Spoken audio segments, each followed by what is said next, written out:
Students, very good evening, very good morning. मैं आपको बताऊं जो हम कंटिन्यू कर रहे हैं वर्क पावर एनर्जी, आज उसके सेकंड लेक्चर में करने आया हूं और कुछ अच्छे क्वेश्चंस कराऊंगा। इसमें से एक क्वेश्चन है, इट्स वेरी इंपॉर्टेंट क्वेश्चंस, आप इसको ध्यान से देखें और कभी भी नेक्स्ट वीडियो को देखने आए तो आप पिछली सीरीज को जरूर पढ़ें, पिछली वीडियो को एक बार देख कर आए ताकि आपको नेक्स्ट वीडियो काफी अच्छा लगेगा, इंटरेस्टिंग लगेगा। एक क्वेश्चन है कि एक ग्राफ है, फोर्स और डिस्प्लेसमेंट के बीच आपको एक ग्राफ बनाना है। कब? जब उसने एक स्टोरी समझाया है। उसने कहा है कि एक बॉडी पे एक अप्लाइड फोर्स कंटिन्यूअसली 100 न्यूटन का लग रहा है, फिक्स 100 न्यूटन का फिक्स। एक बॉडी पे अप्लाइड फोर्स 100 न्यूटन का लगाया गया है और वो कब तक लगाया गया है? जब तक उसका डिस्प्लेसमेंट 0 से 10 मीटर तक ना आ जाए। ये देखो, अप्लाइड फोर्स फिक्स। कब तक? जब तक उसका डिस्प्लेसमेंट 0 से कहां तक ना हो जाए? 20 मीटर तक।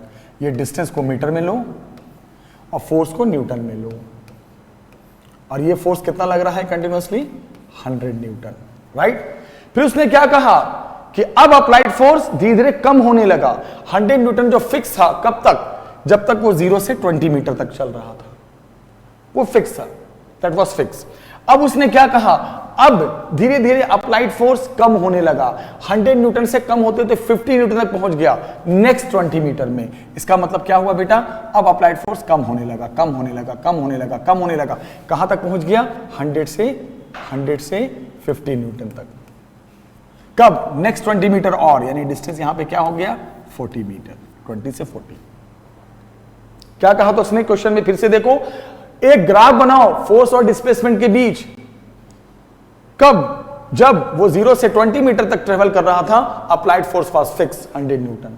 फिर जब 20 से 40 मीटर तक बढ़ा नेक्स्ट 20 मीटर में, तो अप्लाइड फोर्स कम होते होते 50 न्यूटन तक पहुंच गया। और उसने क्या कहा है? इस जर्नी में फ्रिक्शनल फोर्स भी काम कर रहा है।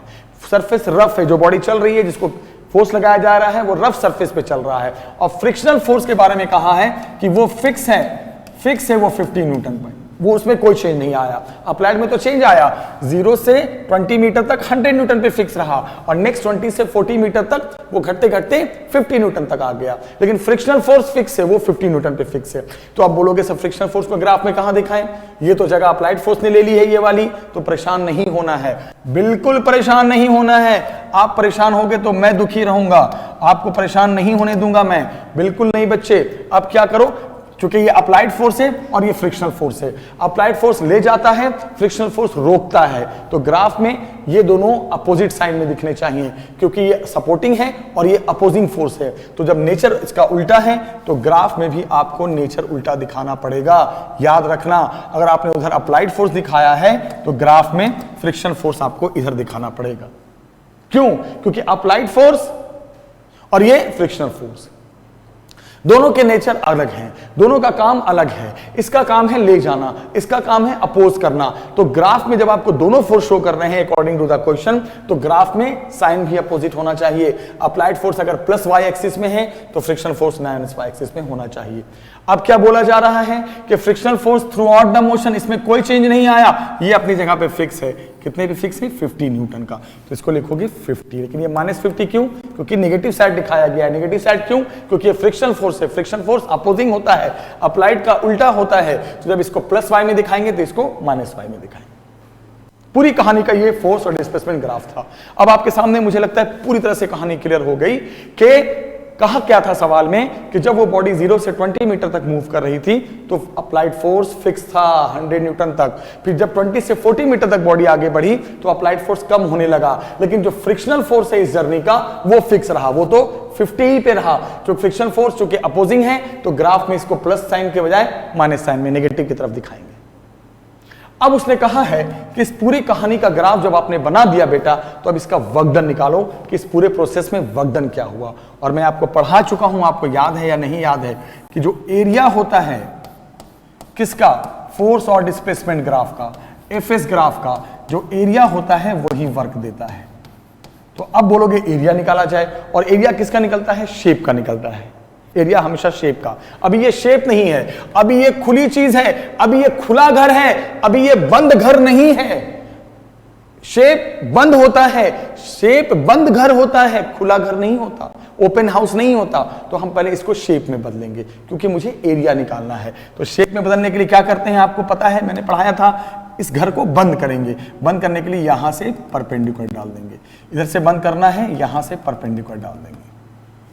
अब हो गया शेप बंद। और शेप बना देते हैं छोटे छोटे, यहां से भी बंद कर दो, जितने छोटे छोटे शेप बना सकते हो बना दो, बस इसी के अंदर शेप बनना चाहिए, यहां भी शेप बनना चाहिए। तो मुझे लगता है 3 तरह के शेप बन गए, shape number 1, shape number 2 and shape number 3। अब तीनों शेप का अलग अलग एरिया निकाल दो, पूरा वर्क डन आ गया।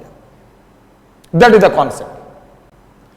पहले यहां तक लाइन आके रुक गई, फोर्स फोर्स, शेप, ये भी फोर्स। अब शेप बना के ही एरिया निकाला जा सकता है। एरिया किसका, लाइन का नहीं निकलता, शेप। इसको बंद करो, यहां से बंद करो, यहां से बंद करो, पूरा शेप बना दो, जितना शेप बना सकते हो इसी लाइन के अंदर, इतना ही दूर के अंदर। अब आते हैं एरिया निकालते हैं। अब निकालते हैं एरिया ऑफ फर्स्ट शेप। इसका एरिया ये क्या है, देखो ये शेप कैसा बना, रेक्टेंगल। तो क्या होगा, base into height. Base is what 20 and height is what, यहां से यहां 100।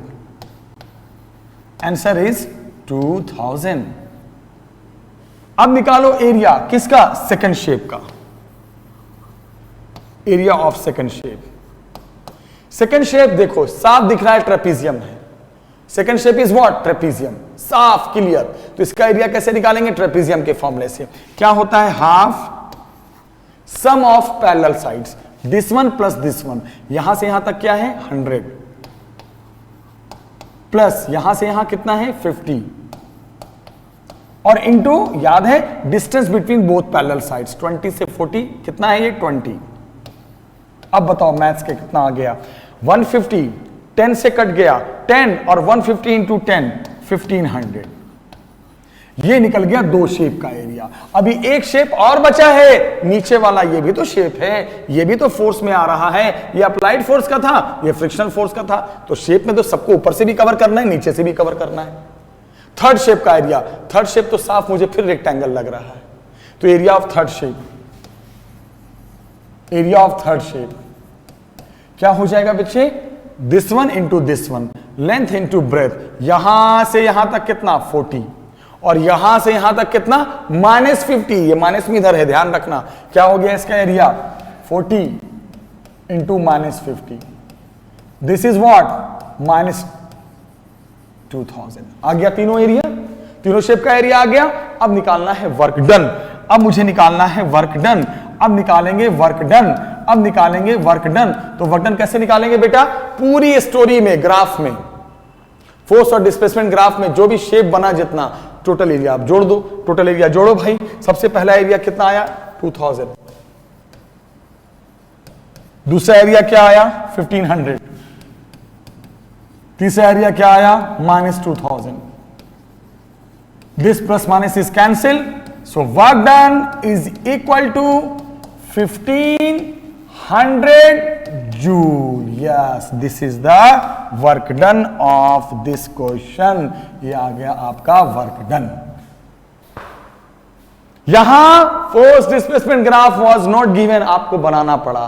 क्या कहानी थी उसकी, फिर से रिपीट कर देते हैं। आप बोलोगे सर बार बार रिपीट क्यों कर रहे हो, क्योंकि मेरा मन है इसलिए मैं करूंगा, और आपका मन है सुनने का तो आप सुनो, ध्यान से सुनो बेटा। फोर्स डिस्प्लेसमेंट ग्राफ कैसे बनाते हैं, क्या कहानी थी, सुनो फिर से। कि एक बॉडी पे अप्लाइड फोर्स लगाया जाता है कंटिन्यूअसली 100 न्यूटन तक। फोर्स देखो वाई एक्सिस पे है, फिक्स है। कब तक, जब तक आपका डिस्प्लेसमेंट 0 से 20 मीटर ना हो जाए, 0 से 20 मीटर ना हो जाए। फिर अप्लाइड फोर्स कम होने लगा, नेक्स्ट 20 से 40 मीटर में अप्लाइड फोर्स देखो, ये वाला वाई एक्सिस वाला कम होते होते होते 50 न्यूटन तक हो गया। ये तो हो गई अप्लाइड फोर्स और डिस्प्लेसमेंट के बीच की कहानी। और उसने क्या कहा, फ्रिक्शन भी लगातार काम कर रहा है, वो फिक्स है, वो 50 न्यूटन पे फिक्स है। पर फ्रिक्शन फोर्स अपोजिंग है तो ग्राफ में उसको नेगेटिव साइड दिखाएंगे, 50 न्यूटन पे फिक्स है। फिर उसने कहा पूरे जर्नी का एरिया वर्क डन बताइए। तो मैंने क्या कहा था कि फोर्स डिस्प्लेसमेंट ग्राफ में कैसे निकलता है वर्क डन, एरिया से। अब एरिया किसका बनता है, शेप का। अभी ये लाइन यहां तक खुली थी, ये लाइन खुली थी, बंद करेंगे शेप के लिए, यहां से बंद कर दो, बीच में और बंद कर दो तो 2 छोटे छोटे शेप बन जाएंगे। इधर बंद कर दो एक और शेप, 3 शेप का एरिया, रेक्टेंगल, ट्रेपेजियम, रेक्टेंगल, तीनों का एरिया निकाल के ऐड कर दो, टोटल एरिया जो मिलेगा वही टोटल वर्क डन होगा। This is the question, a very good question. मुझे लगता है क्लियर हो गया होगा बच्चे। बहुत ही अच्छा क्वेश्चन था, वर्क डन निकालना फोर्स और डिस्प्लेसमेंट ग्राफ के एरिया से। अब मैं नेक्स्ट कॉन्सेप्ट को कराने जा रहा हूं, ध्यान से आप देखेंगे। एक नया टॉपिक शुरू करने जा रहा हूं, that topic is called power. What is power? Power किसे कहते हैं? पावर को पहली बात पी से इंडिकेट करते हैं। अब लोग पूछते हैं ये पावर क्या चीज है? सुनो ध्यान से, power is rate of work done. Power is rate of work done. इसको याद रखना बेटा, जो रेट ऑफ वर्क डन होता है उसी को पावर कहते हैं। So what is power? Rate of work done. तो रेट, पावर निकालने के लिए रेट ऑफ वर्क डन यानी वर्क अपॉन टाइम। आपको यह पता होगा कि आपको साइंस में किसी भी चीज का रेट निकालना है, रेट तो टाइम से डिवाइड कर दो। मास का rate, mass by time. Velocity का rate, velocity upon time. Rate of work done divided by time. ठीक है, तो work done by time is called power, rate of work done. पहली बात क्लियर। अब बोलोगे सर आपने मुझे पिछली क्लास में वर्क डन का एक फॉर्मूला पढ़ाया था, हम नहीं भूले हैं, आप भूल गए वो अलग बात है। हमने फॉर्मूला पढ़ाया था वर्क डन का, पहले पावर को लिखते हैं। वर्क डन का फॉर्मूला हमने पढ़ाया था, मुझे याद है, एफ एस कॉस थीटा। अगर फोर्स कांस्टेंट हो तो ये वर्क डन का फॉर्मूला होता था, और अपॉन टाइम। वर्क डन को मैंने उसके फॉर्मूले में खोल दिया, पिछले वीडियो में देखना, आप जरूर देखा होगा आपने। अब बताओ बेटा, ये एस बाई टी, थोड़ा सा मैं हाईलाइट करता हूं ताकि आपको नई चीजें सीखने को मिले। डिस्प्लेसमेंट बाय टाइम नई चीज नहीं, पुरानी चीज है। क्या होता है? वेलोसिटी। तो डिस्प्लेसमेंट अपॉन टाइम को आप वेलोसिटी लिख दोगे तो ये फॉर्मूला बन जाएगा पावर का, एक नया फॉर्मूला बन जाएगा बेटा। क्या नया फॉर्मूला बन जाएगा? F we cos theta. तो अब आप बताएं, पावर के अब आपके सामने 2 फॉर्मूले आ गए, मुझे साफ दिख रहा है। एक तो फॉर्मूला था वर्क अपॉन टाइम, और वर्क अपॉन टाइम को, वर्क को एक्सपेंड कर दो तो ये एक नया फॉर्मूला बन जाएगा, F we cos theta. Force, velocity और कॉस थीटा। वर्क डन में एस आता है, यहां पे वी आ जाएगा। थीटा का वही मतलब है, angle between force and velocity. Work done में क्या थीटा का मतलब था? Angle between force and displacement. यहां थीटा का मतलब फोर्स एंड वेलोसिटी। तो पावर को आप ऐसे भी लिख सकते हो, जरूरत पड़े तो आप ऐसे भी लिख सकते हो, कोई मना नहीं करेगा। कोई मना करे तो मुझे बताना, फिर मैं उससे निपट लूंगा, टेंशन नहीं। ठीक है, दोनों फॉर्मूले पावर के हैं, एक वर्क अपॉन टाइम भी है और एक force into velocity into cos theta भी। अब बात करते हैं, बोलोगे सर आपने जब पावर पढ़ाया तो जरा मुझे पावर की यूनिट भी बता दो। सर ये कौन सी बात है, यूनिट तो अभी तक आपने बताया ही नहीं। मजाक चल रहा है क्या? जो चाहते हो आप बोल देते हो, हमारे भी मन की सुनो। मैंने आपके मन की सुन ली, आप मुझसे यूनिट के बारे में पूछना चाह रहे थे, आवाज आ गई यहां तक। यूनिट, यूनिट ऑफ पावर, ध्यान से सुनेंगे। वर्क अपॉन टाइम, यहां से शुरुआत हुई थी। वर्क की यूनिट होती है जूल, टाइम की यूनिट होती है सेकंड, तो यूनिट हो गई बेटा जूल पर सेकंड। और शॉर्ट में इसे बहुत सारे लोग वॉट भी कहते हैं। जेम्स वॉट साइंटिस्ट के नाम पे वॉट, तो जूल पर सेकंड भी कह सकते हो पावर की यूनिट, और वॉट भी कहते हो, चलेगा, याद रखना। बहुत से लोग पावर की यूनिट एचपी भी कहते हैं बेटा। HP horse power. Horse power आपको पता है, बहुत सारी गाड़ियों की इंजन, मोटर के इंजन वो एचपी में लिखा होता है, इतना एचपी का इंजन है, यानी वो पावर को हॉर्स पावर में कहना चाह रहा है। और हॉर्स पावर को अगर आप वॉट में समझना चाहते हो तो याद रखना 1 HP is equal to 746 watt होता है। हॉर्स पावर, घोड़े की बहुत ताकत होती है। तो पावर को, यूनिट को आप एचपी में भी कह सकते हो, हॉर्स पावर। 1 HP लिखूं तो वॉट में सीधे ये समझ आना 746 वॉट।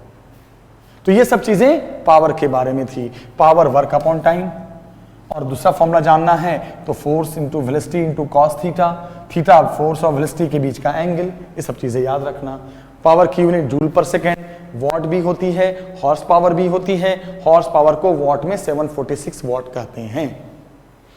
अब बच्चे जब इतना आपने देख लिया तो हम अब आगे बढ़ते हैं। हम रुकेंगे नहीं, आगे बढ़ेंगे। पीछे मुड़ने वाले को लूजर कहते हैं, आगे बढ़ने वाले को बाजीगर कहते हैं। रुकना नहीं है, सिर्फ आगे बढ़ना है, टेंशन फ्री। अब आप देखें बेटा, एक टॉपिक बहुत अच्छा टॉपिक है, इसी में जरूरत पड़ती है, इसे कहते हैं इफिशिएंसी। बहुत काम आएगा, हमेशा काम आएगा।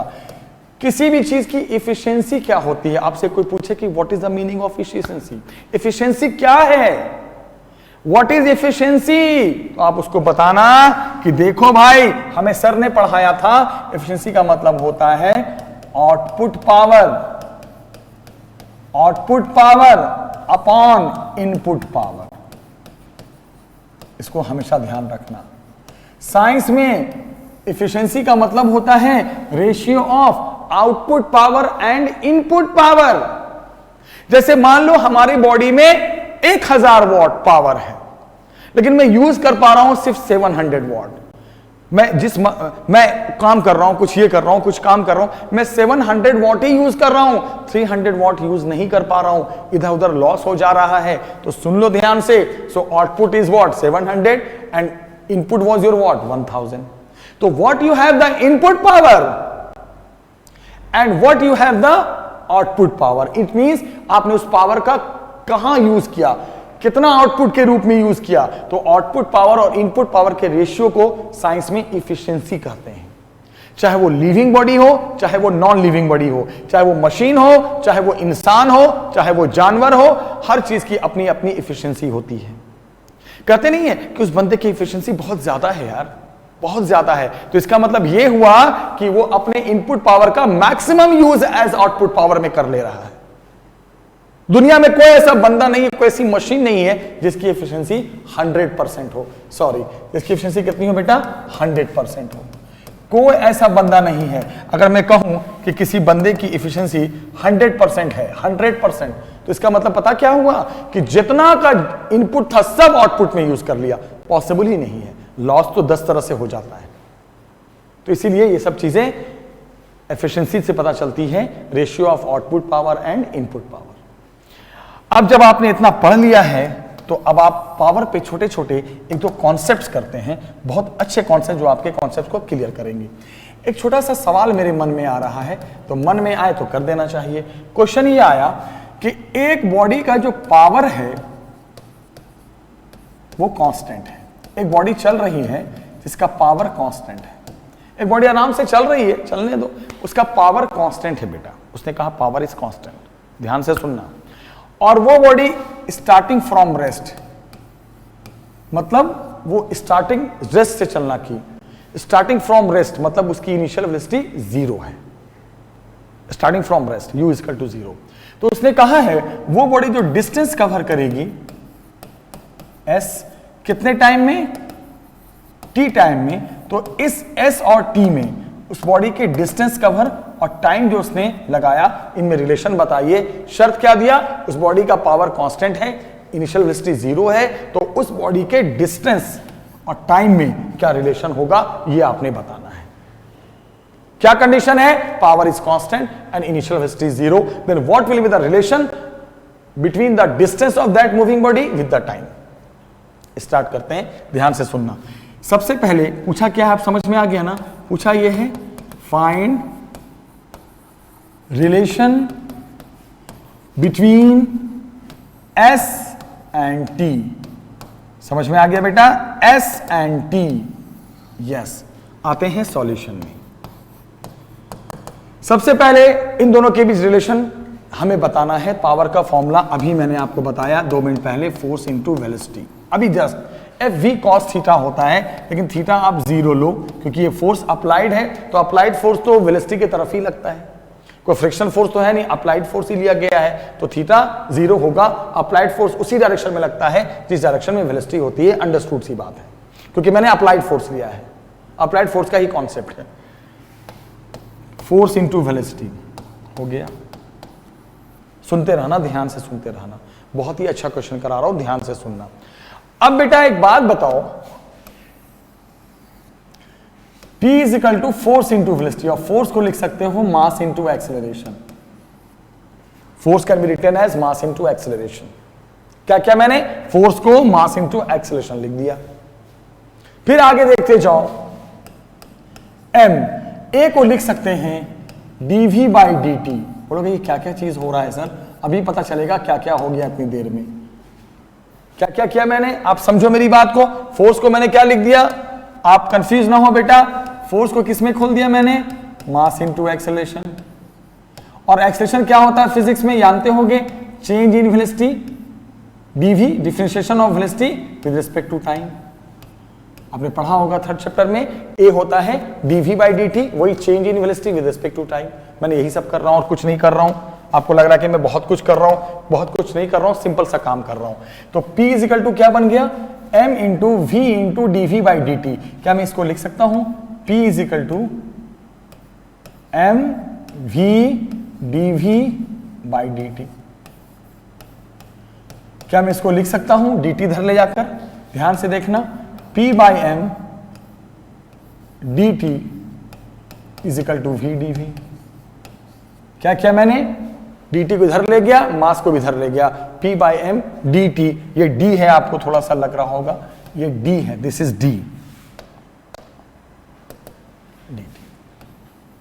कुछ नहीं किया मैंने बेटा, power is equal to force into velocity, force is equal to mass into acceleration into velocity. A को लिख दिया dv by dt, change in velocity with respect to time. उसके बाद dt को इधर शिफ्ट किया, मास को भी इधर लेके चला गया, तो P by m dt is equal to v dv। इतना जब हो गया, थोड़ा ये आया हुआ है कंपटीशन में, मैं ये क्वेश्चन नीट में भी आ चुका है और जेई में भी पहले आया, पहले जेई में आया फिर नीट में आया, ध्यान से देखना। अब दोनों साइड कर दो इंटीग्रेट। मैंने कहा था ना मैं अच्छे क्वेश्चंस कराऊंगा, अब तैयार रहना। अब दोनों साइड कर दो इंटीग्रेट। तो इंटीग्रेशन में हमेशा कांस्टेंट चीज बाहर आ जाती है ना। तो यहां पे तो मास तो हमेशा कांस्टेंट होता है, मास में तो कभी चेंज आता ही नहीं है। और इस सवाल में उसने बोला है पावर भी कांस्टेंट लेना है, तो मास तो कांस्टेंट होता ही है, पावर भी कांस्टेंट है, तो P बाई m को ले लो बाहर। और इंटीग्रेशन हो गया किसका, dt का। और इधर इंटीग्रेशन किसका, v dv का। इधर तो कुछ कांस्टेंट है नहीं, टाइम की लिमिट भी रख दो, 0 से कहां तक, t तक। वेलोसिटी की लिमिट 0 से कहां तक, v तक। 0 से क्यों, क्योंकि इनिशियल वेलोसिटी 0 है और टाइम की शुरुआत तो 0 से ही होती है, और इनिशियल वेलोसिटी 0 है तो 0 ले लेंगे। अब आप इंटीग्रेशन में आ जाओ, P बाई m dt का क्या हो जाएगा इंटीग्रेशन, t 0 से t। ये किसका इंटीग्रेशन है, v dv। अकेला dv होता तो v हो जाता, जैसे अकेले dt का t हो गया। यहां v dv है तो v को इंटीग्रेट, v का क्या पावर है, 1। मैंने पढ़ाया था इंटीग्रेशन में, जो पावर होता है वो एक बढ़ जाता है, तो क्या हो गया v का इंटीग्रेशन, v स्क्वायर बाई 2। 0 से कहां तक, v तक। याद होगा इंटीग्रेशन, अकेला dv v, अकेला dt t, अकेला dx x, अकेला dy y, लेकिन dv के साथ v आ जाए, dt के साथ t आ जाए, dx के साथ x आ जाए, तो जो पावर होता है उसको एक बढ़ा देते हैं, ये आ गया। अब जब इतना आपने कर दिया है, इतना कुछ जब आपने निपटा दिया है मामला, तो थोड़ा सा क्यों नहीं करते हो भाई, क्यों लेजी हो रहे हो आप, क्या हो गया है आप लोगों को, क्यों इतना सुस्त हो गए हो आप लोग, नहीं होना है बिल्कुल लेजी। अब हम क्या करें बेटा, अब हम करेंगे इसको, वैल्यूज को रखेंगे, लिमिट्स को रखेंगे। तो P बाई m कैसे रखते हैं, t के जगह पे पहले उसकी फाइनल वैल्यू t, बीच में लगेगा माइनस, फिर t के जगह पे उसकी इनिशियल वैल्यू। इधर आ जाओ, अब v की इधर रखेंगे, v की वैल्यूज को, इसकी वैल्यूज को, तो v के जगह पे फाइनल वैल्यू, तो v है v स्क्वायर बाई 2, बीच में लगता है माइनस, फिर v के जगह पे इसकी इनिशियल वैल्यू, तो 0। इधर तो 0 हो गया, इनिशियल वैल्यू 0, v के जगह पे फाइनल वैल्यू। आप इंटीग्रेशन बार बार भूलोगे तो कैसे काम चलेगा। जब इंटीग्रेशन हो जाता है तो इसको हटा के इसकी फाइनल वैल्यू, बीच में माइनस, फिर इसके जगह पे इसकी इनिशियल वैल्यू, इधर भी v की जगह पे v की फाइनल वैल्यू v, फिर माइनस लगा के v की जगह पे इनिशियल वैल्यू, खत्म। ये तो क्या है मैंने, तो इतना करने के बाद अब क्या आया, अब आया P by m into t is equal to v square by 2, ये आ गया वैल्यू। अब इतना जब आ गया बेटा, अब इसके बाद मैंने कहा था ना कि मैं अच्छे क्वेश्चंस कराऊंगा, सीखो, यही फिजिक्स है। अब 2 को इधर ले जाओ, तो v square is equal to बन गया,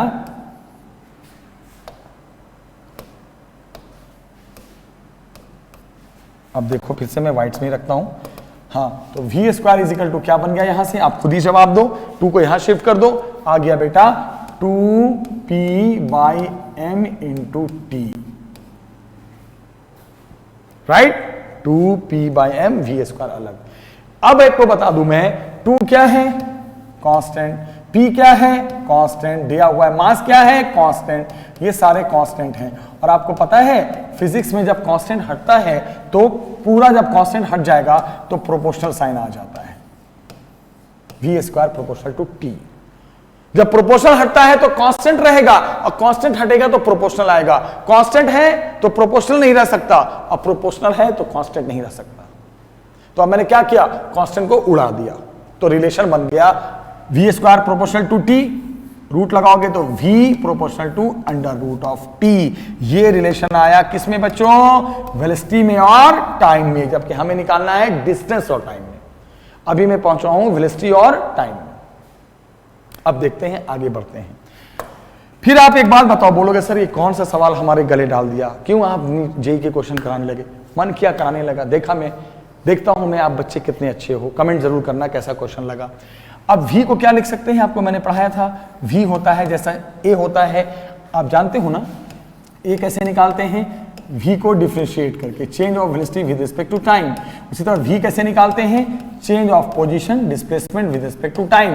तो अब मैं क्या करूंगा बेटा, v को ओपन करने जा रहा हूं। v के जगह पे क्या लिखने जा रहा हूं, ध्यान से देखो, v के जगह पे मैं क्या लिखने जा रहा हूं बच्चे, ध्यान से देखते रहना। v के जगह पे लिखने जा रहा हूं मैं ds/dt, change of position with respect to time, directly proportional to root t को लिख सकते हैं t का पावर हाफ। देखते रहो, बहुत ही अच्छा क्वेश्चन है।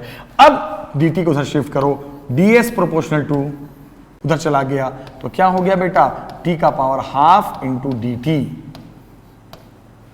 राइट? इतना तक आ गया। अब जब इतना तक आ गया तो अब इसको तो आपको पता ही है, तो मैंने आपको रिवाइज कराया था, इसको मैं रिमूव कर देता हूं। अब आगे क्या स्टेप है आपका, ध्यान से देखना, इसको मैं एक बार और डिस्कस कर दूंगा, रिवाइज करा दूंगा। अब आप क्या करो, दोनों साइड इंटीग्रेट कर दो, बस फिनिश होने वाला है, इंटीग्रेट कर दो। इंटीग्रेट करोगे, किसका इंटीग्रेशन होगा इधर, ds का, प्रोपोर्शनल टू। इधर किसका इंटीग्रेशन, कोई कांस्टेंट नहीं है, सबका इंटीग्रेशन t का, क्या आ गया, प्रोपोर्शनल टू t का power half with respect to dt। चलो, मैंने क्या कहा था, dx का इंटीग्रेशन x, ds का y, dy का y, dz का z, उसी तरह ds का s। यहां अकेला dt होता तो t हो जाता, बट dt के साथ t है तो पावर देखा जाएगा, क्या पावर है t का, हाफ। तो क्या हो गया, t प्रोपोर्शनल क्या होगा, पावर जब आ जाए तो पावर एक बढ़ जाता है, याद है ना, ऐसी तो होता है, एक पावर बढ़ा देते हैं और उसी बढ़े हुए पावर से डिवाइड कर देते हैं। तो क्या आ गया, s प्रोपोर्शनल टू t का पावर कितना, 3/2 और नीचे कितना, 3/2। अब आप देखो तो बेटा प्रोपोर्शनल साइन चला आ रहा है, जब प्रोपोर्शनल साइन लगा रहे कैलकुलेशन में, अगर कांस्टेंट टपक जाए तो उसको उड़ा देना है। तो कांस्टेंट आया 3/2, तो अगले पल में इसको अपने आप साफ कर देना है। तो क्या बचेगा, s प्रोपोर्शनल टू t का power 3/2। This is the relation between distance and time, और इससे पहले आया था relation between velocity and time. That is the concept. सबसे पहले आप इस क्वेश्चन को छोड़ना मत, हिम्मत नहीं हारना, जब तक है जान तब तक खेलना है सवाल से।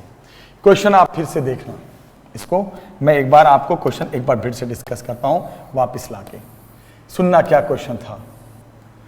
क्वेश्चन ये था बेटा कि एक बॉडी पे पावर जो है वो कांस्टेंट है और वो इनिशियल वेलोसिटी 0 से चल रहा है। तो जब वो बॉडी मूव करेगा तो बॉडी के डिस्टेंस और टाइम में क्या रिलेशन होगा। अच्छा सवाल है, तभी रिपीट कर रहा हूं, ध्यान से सुनना और अब वीडियो को देखना। तो सबसे पहले क्या करेंगे, पावर का क्या फॉर्मूला है उसमें आ जाओ, FV cos थीटा। चूंकि अप्लाइड फोर्स कंसीडर किया गया है तो अप्लाइड फोर्स वेलोसिटी के साथ ही चलेगा, theta will be 0, power force into velocity. Force को खोल दो आप, फिर फोर्स को ओपन कर दो बेटा, फोर्स है ना मास इंटू एक्सेलरेशन। फोर्स को आपने किसमें कर दिया, यहां देखो, फोर्स को mass into acceleration into v। फिर a को ओपन कर दो, a क्या होता है फिजिक्स में, dv/dt, differentiation of velocity with respect to time. उसके बाद हमने क्या किया, जो मैंने प्रोसेस अपनाया है वो यहां लिख दिया। फिर मैंने क्या किया बेटा, ध्यान से देखिए, p इक्वल टू ब्रैकेट हटाओ mv dv/dt। फिर क्या किया मैंने, मास को इधर ला दिया मैंने, p/m, dt इधर, v इंटू dv। फिर मैंने क्या किया, दोनों साइड इंटीग्रेट किया, क्योंकि dt और dv हटेगा कैसे, इंटीग्रेशन से हटेगा। P बाई एम को बाहर ले लो, इंटीग्रेशन हो या डिफरेंशिएशन हो, कांस्टेंट बाहर, मास तो कांस्टेंट होता ही है। This is a question of IIT, याद रखना, एंड नीट में भी आया है बाद में। तो क्या करेंगे बेटा, बोलो, पावर कांस्टेंट बोला है उसने, अब मास तो होता ही है, P बाई एम को बाहर, इंटीग्रेशन ऑफ dt। उधर आ जाओ, इधर कोई कांस्टेंट नहीं है, पूरे का इंटीग्रेशन। वैल्यूज, टाइम की शुरुआत 0 से t, और वेलोसिटी भी उसने बोला है रेस्ट है तो 0 से v मानेंगे, फाइनल तो v मानेंगे, फाइनल t मानेंगे, स्टार्टिंग 0, वेलोसिटी 0 बोला है और टाइम तो 0 से होता ही है। dt का इंटीग्रेशन t, v dv, मैंने कहा था अकेला dv होता है तो v, और नहीं तो क्या देखते हैं v का क्या पावर है, पावर जो भी है, जैसे पावर 1 है तो एक पावर बढ़ जाता है v स्क्वायर बाई, जो पावर है बढ़ा दो, 1 है तो 2, उतना ही से डिवाइड कर दो, कई बार आ चुकी है ये बात। फिर वैल्यूज का रखो, t के जगह पे फाइनल वैल्यू माइनस t के जगह पे इनिशियल वैल्यू, इधर v की वैल्यू रखो, v के जगह पे फाइनल वैल्यू माइनस v के जगह पे इनिशियल वैल्यू। तो आपने रख दिया वैल्यूज को बेटा, उसके बाद ये कैसा बन गया, P by m, t minus 0 t v square by 2। उसके बाद ये कैसा बन गया, ध्यान से देखना, मैंने फिर क्या किया, 2 को इधर शिफ्ट कर दिया, v square is equal to 2p by m into t. फिर मैंने क्या किया, मास तो कांस्टेंट होता ही है, कई बार बता चुका हूं, 2 भी कांस्टेंट, p भी कांस्टेंट, और कहते हैं जब हम रिलेशन बताते हैं तो डायरेक्टली या इनवर्सली में बताते हैं, तो इस पूरे कांस्टेंट को उड़ा दो। कांस्टेंट जैसे ही उड़ेगा प्रोपोर्शनल साइन आ जाएगा, तो v स्क्वायर प्रोपोर्शनल टू, ये कांस्टेंट हट गया, प्रोपोर्शनल आ गया, v square proportional to t, root लगा दो, v proportional to root t। ये रिलेशन आया v और t में, वेलोसिटी और टाइम में, जबकि हमें बताना है डिस्टेंस और टाइम में, डिस्प्लेसमेंट और टाइम में। तो फिर हमने क्या दिमाग लगाया कि सर आपने तो बहुत अच्छे से हमें पहले पढ़ाया था थर्ड चैप्टर में कि v को लिख सकते हैं, वेलोसिटी को आप क्या लिख सकते हो बेटा, क्यों भूलते हो आप, भूलो नहीं आप, v जिस तरह a आता है v को डिफरेंशिएट करके, v आता है s को डिफरेंशिएट करके, v को आपने differentiation of s with respect to t लिख दिया। उसके बाद dt को इधर लेके चले गए, तो ds प्रोपोर्शनल टू t का पावर हाफ dt। फिर आपने क्या किया बच्चे, फिर आपने क्या किया बताओ, फिर आपने दोनों साइड फिर इंटीग्रेट किया जैसे आपने पहले किया था। तो ds को इंटीग्रेट करोगे, इधर t के पावर, इधर पूरे को इंटीग्रेट करोगे, कोई कांस्टेंट है नहीं, कांस्टेंट कैसे रहेगा, जब प्रोपोर्शनल आ गया तो आप कांस्टेंट कहां, ds का इंटीग्रेशन s, ये dt का पावर है तो पावर एक बढ़ा दिया जाता है, याद है, तो हाफ का एक पावर बढ़ा दो, हाफ प्लस 1 3/2, उतना ही पावर से डिवाइड कर दो। प्रोपोर्शनल साइन चला आ रहा है तो अगर फिर आ गया कोई कांस्टेंट अचानक कैलकुलेशन के दौरान, प्रोपोर्शनल साइन लगा हुआ है तो कांस्टेंट अपने आप गायब हो जाता है। तो रिलेशन आ गया s प्रोपोर्शनल टू t का पावर 3/2, कांस्टेंट गायब। This is the relation between distance and time. तो पहले वेलोसिटी और टाइम में निकालना, फिर डिस्प्लेसमेंट और टाइम में निकालना, या डिस्टेंस और टाइम में निकालना। That was very good question. अगर आप समझ गए हो तो सैल्यूट टू यू, बहुत अच्छी चीज समझा आपने आज। हर चीज, छोटी छोटी चीज पढ़ने से नहीं मजा आएगा बेटे, अच्छे क्वेश्चंस भी करने हैं। आप ये समझोगे कि हल्की हल्की चीज पढ़ा लिया और आप भी खुश, हम भी खुश, तो खुश तो हो जाएंगे, आप भी थोड़ा खुश हो जाएंगे छोटे सवाल करके, और मुझे भी बड़ा रिलैक्स होगा, चलो भाई समझा दिया। लेकिन ये आपके साथ बेईमानी होगी, अच्छे क्वेश्चंस भी बताने पड़ेंगे, छोटे क्वेश्चंस भी और अच्छे क्वेश्चंस भी। अब बोलोगे सर ये तो चलो सर ठीक है सर आपने बता दिया, चलो एक तो इतना बड़ा इतना हेडेक डाल दिया, सर दर्द कर गया सर, परेशान हो गया, कुछ छोटे मोटे सवाल भी करा दो माइंड फ्रेश करने के लिए। अब देखते हैं, मैं सच में आप लोगों को पढ़ा के बहुत एंजॉय करता हूं और आपके कमेंट्स आ रहे हैं, इससे एनर्जी मिलती है। सर आप बोल रहे हो, बहुत सारे बच्चे बोल रहे हैं सर लाइव क्लास करो, मैं करूंगा लाइव क्लास, बहुत जल्दी लाइव क्लास करूंगा। बहुत जगह से बच्चे बोल रहे हैं लाइव क्लास करने को। Sure I will start the live classes, बहुत जल्दी हम लाइव क्लास शुरू करने वाले हैं। आपको नोटिफिकेशन मिल जाएगा, सारे बैच की टाइमिंग पता चल जाएगी, मैं आपको लाइव क्लासेस की टाइमिंग बताऊंगा। अब बच्चे जैसे एक और क्वेश्चन करते हैं, काफी आसान सवाल है। एक क्वेश्चन ये है कि एक बॉडी पे एक फोर्स लग रहा है, वो कांस्टेंट है। ये तो आसान सवाल है। एक बॉडी पे फोर्स, जैसे पिछले सवाल में पावर कांस्टेंट था, यहां क्या बताया गया, एक बॉडी पे जो फोर्स लगाया गया है वो कांस्टेंट है। ध्यान से सुनना, ठीक है। और वो बॉडी चल रही है, तो बॉडी के P4 वही पावर। तो पूछा क्या है बेटा, रिलेशन बताओ किसके बीच, बॉडी के पावर में और टाइम में। और इसने यहां भी बोला है कि बॉडी स्टार्टिंग फ्रॉम रेस्ट, यानी उसकी इनिशियल वेलोसिटी क्या है, 0 है। तो किस में रिलेशन बताना है, पावर और टाइम में।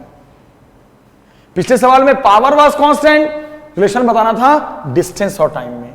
यहां अलग सवाल है, यहां फोर्स कांस्टेंट है, तो पावर और टाइम में कैसे भी कुछ चीज पूछ सकता है। तो आप बोलोगे सर चलो बता ही दो इस चीज को, ये मैं बड़े आराम से बताऊंगा। पावर का फॉर्मूला F इंटू वी, फिर वही बात कॉस थीटा, थीटा 0 लिया करो क्योंकि मैं अप्लाइड फोर्स देख रहा हूं। तो P इजिकल टू आ गया F into v, force into velocity. ध्यान से सुनना, अच्छे से सुनना बेटा। चलो अब मुझे बताओ, अब इसको मैं लिख सकता हूं पावर को, फोर्स इंटू वेलोसिटी लिखा ना आपने, फोर्स को लिख दो मास इंटू एक्सेलरेशन इंटू वेलोसिटी। और फिर इसको लिख सकते हो, एक्सेलरेशन को आप लिख सकते हो बेटा, याद करो change in velocity upon time, simple form, no differentiation form, आराम से लिख सकते हो, very simple. P is equal to क्या आ गया, ध्यान से देखते रहना, U 0 है m v square by T, obviously. अब यहां P और V में बात पहुंच गई है, लेकिन मुझे बात कहां पहुंचानी है, पावर और टाइम में। पावर और किस में, टाइम में। V के बारे में तो अभी हमें जानकारी है नहीं कि V क्या है, कांस्टेंट है या वेरिएबल है। V के बारे में इसने अभी कुछ बोला ही नहीं है, नहीं बोला है ना। V के बारे में कोई जानकारी है, नहीं जानकारी है। तो थोड़ा सा हम एक और काम करते हैं, आप देखो, या आप वहीं से आप एलिमिनेट कर सकते थे, आप यहीं से काम कर दो, मैं क्यों आपका टाइम बर्बाद करूं। आप बोलोगे नाराज हो जाओगे, मैं एक सवाल को शॉर्ट में बताता हूं, लॉन्ग में नहीं। आप यहीं से चेंज करो, छोड़ो, उतना टाइम बर्बाद करने की जरूरत नहीं है आपको। एक बार बताओ क्या होता है फॉर्मूला एक्सेलरेशन का, पढ़ा होगा आपने, v minus you by T. और शॉर्ट, क्यों इतना लंबा जाए हम। u क्या है, 0 है, तो a इजिकल टू क्या आ गया बेटा, v बाई टी, u 0, तो v इजिकल टू क्या आ गया बेटा, a इंटू टी, है ना। आप हटा दो v को, v को हटा दो ना, v को हटा दो, टाइम आ गया, क्या आ गया, p इजिकल टू क्या आ गया, m a, और v के जगह पे क्या आ गया, a इंटू टी। बस p इजिकल टू कितना आ गया, m a square into T. अब आप सोचो, जब फोर्स कांस्टेंट है तो जाहिर सी बात है एक्सेलरेशन भी कांस्टेंट है, और मास तो कांस्टेंट होता ही है। इस कांस्टेंट को उड़ा दो तो पावर इज प्रोपोर्शनल टू क्या आ गया, टाइम। बताओ कैसे कैसे हुआ। पावर का formula F we cos 0, cos 0 1, force को लिख दो m into a into v. अभी तक टाइम की एंट्री नहीं हुई है क्योंकि पावर और टाइम है। टाइम की एंट्री कहां से कराएं, फट से दिमाग लगाएं। एक्सेलरेशन होता है final velocity minus initial velocity upon time. u हो गया 0, a is equal to v by t, cross multiply कर दो, v is equal to a t। अब जहां v है उसको a t लिख दो, बस ma पहले से है, a t और आ गया। अब टाइम की एंट्री हो गई, पावर को खोल दो, ma स्क्वायर इंटू टी। मास तो कांस्टेंट होता ही होता है, इसमें कोई डाउट है नहीं, और चूंकि फोर्स कांस्टेंट बोला है तो एक्सेलरेशन भी फोर्स से ही बनता है, वो भी कांस्टेंट में आएगा। ये गायब कर दो, प्रोपोर्शनल आ गया। तो क्या रिलेशन आया, क्या रिलेशन आया पावर और टाइम में बेटा, पावर प्रोपोर्शनल टू टाइम। यहां पावर और टाइम में रिलेशन बताना था, ये भी क्वेश्चन नीट में आया है। तो लेवल में डिफरेंस होता है ना, आईआईटी का सवाल और नीट का सवाल। पिछला सवाल जेई का था, ये नीट का था, ऐसे क्वेश्चंस आते हैं, ध्यान पे स्कूल्स में भी आने लगे हैं बच्चों। तो ये कुछ अच्छे सवाल थे जो रिलेशन बताते थे, कोई चीज कांस्टेंट दे देगा, रिलेशन पूछेगा। अब एंड कर रहा हूं मैं क्लास का बहुत जल्दी। अब जैसे एक कॉन्सेप्ट है, ध्यान से सुनना आप कॉन्सेप्ट को, बहुत अच्छा कॉन्सेप्ट है। कॉन्सेप्ट ये है, आप जानते हो कि कोई भी बॉडी जब सर्कुलर मोशन में होती है तो उस पर जो फोर्स काम करता है वो टुवर्ड्स द सेंटर, जिसके कारण वो बॉडी सर्कल में घूमती है। कब, जब बॉडी सर्कुलर मोशन में होती है। और किसी भी पॉइंट पे वेलोसिटी जो होती है बेटा वो अलोंग द टैंजेंट होती है। कहीं पर भी वेलोसिटी की डायरेक्शन किधर होती है, अलोंग द टैंजेंट, और फोर्स की डायरेक्शन होती है towards the centre, towards the centre. याद रखना, मैं ये कहना चाह रहा हूं कि फोर्स और वेलोसिटी सर्कुलर मोशन में कहीं पर भी देखोगे तो एक दूसरे के परपेंडिकुलर होते हैं। यानी सर्कुलर मोशन में बेटा फोर्स और वेलोसिटी आपस में परपेंडिकुलर, फोर्स और डिस्प्लेसमेंट आपस में परपेंडिकुलर। तो इसका मतलब यह हुआ कि इनके बीच थीटा क्या होगा, फोर्स और वेलोसिटी के बीच 90 डिग्री। यहां क्या थीटा होगा इनके बीच, 90 डिग्री। तो सर्कुलर मोशन में फोर्स और वेलोसिटी हो, फोर्स और डिस्प्लेसमेंट हो, एक दूसरे के साथ 90 डिग्री पे होते हैं। और आप जानते हो वर्कडन का फॉर्मूला क्या होता है फिजिक्स में, F S cos theta cos 90, work done हो गया 0। पावर का फॉर्मूला मैंने क्या पढ़ाया था, F we cos theta cos 90, पावर हो गया 0। यानी कि कोई भी बॉडी जब सर्कल में घूमेगी गोल गोल ऐसे, तो ना तो वर्क डन होता है ना तो पावर कंज्यूम होता है। No work done no power, concept आपके सामने। बेटा इन सब चीजों को बहुत अच्छे से पढ़ना। ये मैंने पावर के कॉन्सेप्ट पूरे किए, कुछ चीजें बताई। एक छोटी सी चीज और मैं बता दूं, फिर इसके बाद क्लास को फिनिश करूं और अगले लेक्चर में मैं एनर्जी को डिस्कस करूंगा। खत्म कर दिया मैंने पावर के कॉन्सेप्ट्स को, अब मैं एनर्जी में आऊंगा, याद रखना। अच्छा एक बात बताओ, जब हम चलते हैं, हम कोई भी गाड़ी जा रही है और गाड़ी जाते जाते अचानक स्किड कर गई, अरे अभी गिर ही जाता है यार, क्या एग्जाम्पल है। अगर गाड़ी जा रही है, हम चल रहे हैं और हम स्किड कर जाए और हम गिर जाए, कुछ देर जाए और फिर घिसटाते घिसटाते रुक जाए। बाइक जा रही है, अचानक एक्सीडेंट हो गया, बाइक यू स्किड करके गई या फिर रुक गई, तो उस केस में क्या होगा? वर्क डन बाय रोड होगा ऑन बाइक। अगर बाइक चल रही है, एक्सीडेंट हो गया और बाइक कुछ देर जाकर जाते जाते जाते रुक गई, मतलब किसी फोर्स ने रोक दिया उसको, किसी फोर्स ने उसको वर्क डन किया है रोकने के लिए, तो वहां वर्क डन क्या होगा? बाय रोड होगा ऑन बाइक। लेकिन अगर कोई पूछे कि इस एग्जांपल में work done on road by bike क्या होगा, तो वो होगा 0। वर्क डन कौन करता है? फोर्स। किसके ऊपर? जो चीज चलती है। तो अगर बाइक का एक्सीडेंट हुआ है तो बाइक जाते जाते स्किड करते करते रुकी है, बाइक मूव की है, ग्राउंड थोड़ी भाग गया वहां से। तो वर्क डन बाय रोड होगा ऑन बाइक। हमेशा वर्क डन मूविंग चीज पे होता है, लेकिन वर्क डन ऑन रोड अगर मैं बोलूं बाय बाइक क्या होगा, तो वर्क डन उस चीज पे नहीं होता जो चीज मूव ही नहीं की है। याद रखना बेटा, अगर कोई चीज एक दूसरे पे चल रही है, एक चीज रुकी हुई है, दूसरी चीज चल रही है, तो जो चीज रुकी हुई है उस पे वर्क डन नहीं होगा, जो चीज चल रही है उस पे वर्क डन होगा। कौन करेगा वर्क डन? फोर्स। जो कौन लगाएगा? जिसके साथ वो कांटेक्ट में है, फ्रिक्शन लगाए या अप्लाइड लगाए, जो भी लगाए। मेरे कहने का मतलब है वर्क डन हमेशा मूविंग चीज पे होता है, जो बॉडी नॉन मूविंग है उस पे वर्क डन नहीं होता। वर्क डन हमेशा मूविंग चीज पे होता है। एक छोटा सा एमसीक्यू में कभी कभी आता है, तो मैंने ये सब चीजें बताई। मुझे पूरी उम्मीद है बच्चों कि आज के लेक्चर में जो पहला सवाल था पावर और टाइम में रिलेशन बताना, पावर कांस्टेंट है और डिस्टेंस और टाइम में, बहुत अच्छा सवाल था, इंटीग्रेशन का था। दूसरा सवाल भी ठीक ठाक था। तो ये सब क्वेश्चंस हमें करने हैं। ऐसा नहीं है कि छोटी छोटी चीज़ पढ़ के बहुत खुश हो रहे हैं, नहीं समझ में आए तो नेक्स्ट मैं फिर आपको समझाऊंगा, लेकिन आप एक दो बार वीडियो देखना तो बहुत अच्छे से समझ में आएगा। तो आज की क्लास यहीं पे एंड करते हैं बच्चे। अच्छे से रहिए, अच्छे से पढ़िए, और कल दशहरा है, आज 9वीं है। आज सभी को हैप्पी दशहरा मेरी तरफ से। जितने बच्चे पूरे इंडिया में देख रहे हैं, हमारे अपने बच्चे ऑफलाइन ऑनलाइन वाले, सभी को मेरी तरफ से happy Dussehra. Thank you very much. जय हिंद।